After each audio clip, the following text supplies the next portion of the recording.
Một việc mà chúng tôi làm suốt cả ngày là viết email đúng cách. Chúng tôi viết rất nhiều email. Đôi khi email của chúng tôi rất hay và ngắn gọn, còn chúng tôi thì không. Bạn không cần nhiều rắc rối, một số có thể nhiều hơn. Bạn đang tham gia hoặc được định hướng chi tiết hơn hoặc có thể cần thêm đòi tăng lương hay gì đó tương tự.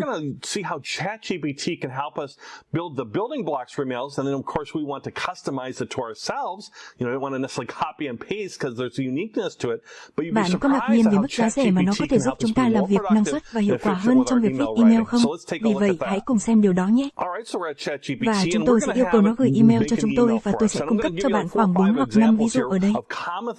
Dấu phẩy những việc cần làm cả ngày.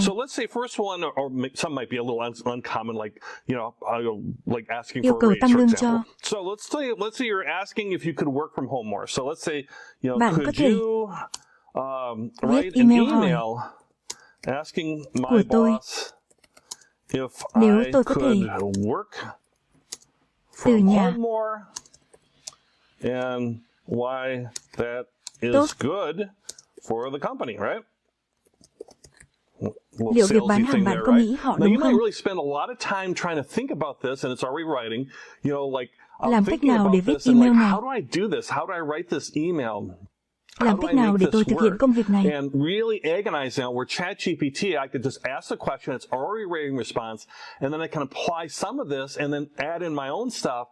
làm cho nó phù hợp hơn với tôi một lần nữa, đây không phải là đạo văn mà giống như vậy. Làm thế nào bạn có thể chơi Jerusalem? Chúng tôi đang yêu cầu bản thân có thể làm việc ở nhà nhiều hơn. Vì vậy, chúng tôi có thể nói và bạn có thể thấy ở đây nó là một con nai.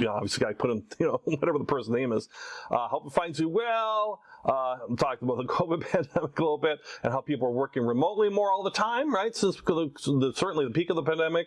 Và sau đó, then it talks about how the president had to be personally, able to focus while distractions phân on the số của môi office trường văn phòng environment, balance of work life and personal commitments.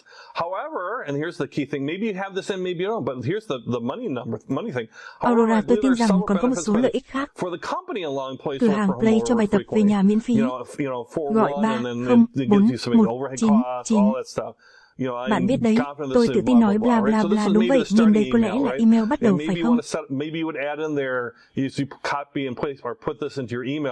Chúng ta có thể tổ chức một cuộc trò chuyện tuyệt vời để thảo luận thêm không và rõ ràng là bạn có tên của bạn và tất cả những thứ đó nữa. Ý tưởng trên về điều này và có lẽ tôi muốn nói như thế.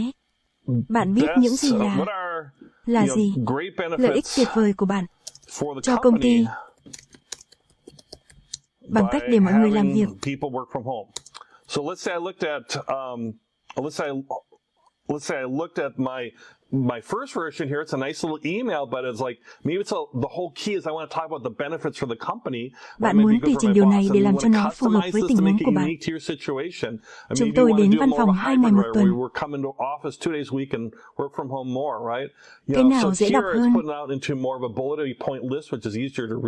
Rằng bạn cũng có thể bắt đầu thích nghi với điều đó. Giữ chân nhân viên. I'm going to quit, but there's other things you might be, like, flexibility, enhanced collaboration, whatever it might be, and really expanding on these things. So that's one example where I just started with a really broad idea and kind of a bigger topic, a complex topic, and really just, used it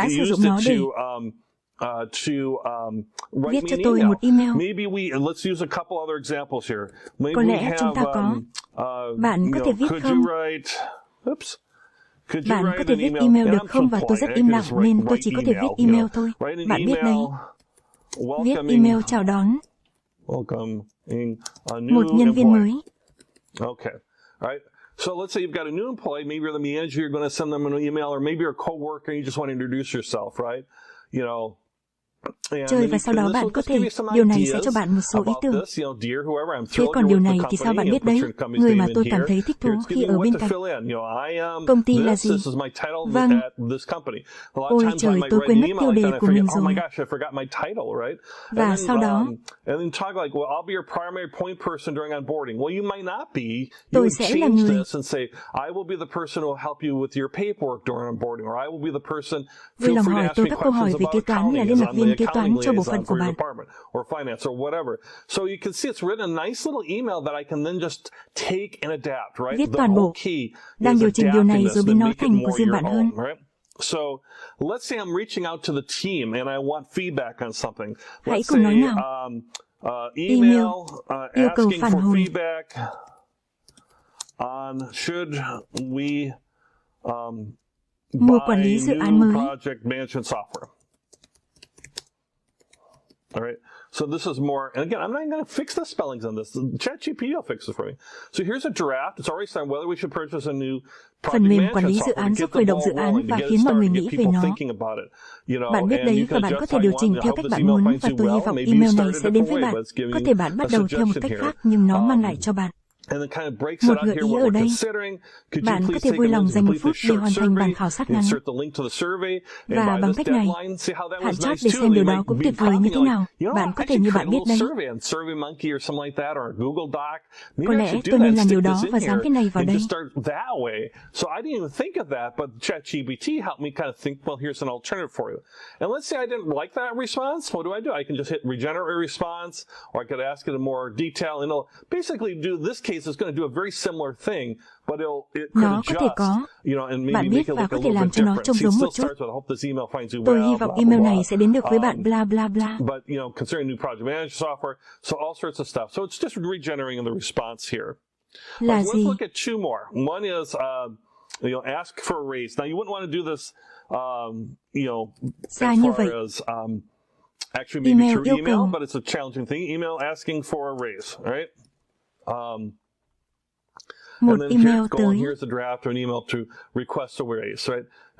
So you can see on ChatGPT, this is limitation, right? Có Are phải all the tất cả emails các from me, I hope email this đều được email gửi đến finds you không? well? Is that Tôi just hy vọng email how này you sẽ might đến được speak với would bạn be đúng different? không? You just take that out. Just Cách bạn nói sẽ adjust khác. this to be Bạn here. chỉ cần lấy You nó know, but ra. you're looking at things I've been here Liệu for một this công many lý có ở years. đây I'm không? grateful. Tôi You know, rất biết it's ơn. making it more softer than maybe I put like, Cung hey, cấp I cho haven't tôi got a tiền. raise in 3 years. You schmuck, give me money. You know.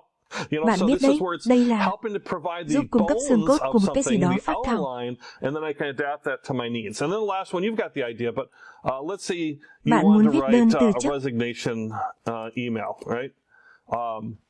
You know, something that was better, you want to leave on good terms, Bạn you biết. know, or whatever it might be, or a thank you email, thank you to a customer, or thank you for promotion. It's really more limited to what your imagination is, but I think with ChatGPT, Sử dụng using it nó for cho email và emails thực and sự really giúp viết helping to email write nhanh faster hơn emails is one of the là một biggest trong những năng suất productivity lớn nhất. savers out there. Chơi saver Particularly out. if in your email you have to have some research in there, like when we were talking about with the hot tips area, we were talking about Enneagram, a personality test, where you might pull some of that information and put it into an email, right? So Điều đó that có might thể help as far theo as như that. vậy. So with that, that's one way you can use it. Real productivity, something you might want to try right away is start thinking about some common emails you write Để and giúp how you bạn might viết be able email to hiệu use quả hơn. ChatGPT to help you with email writing to be more productive.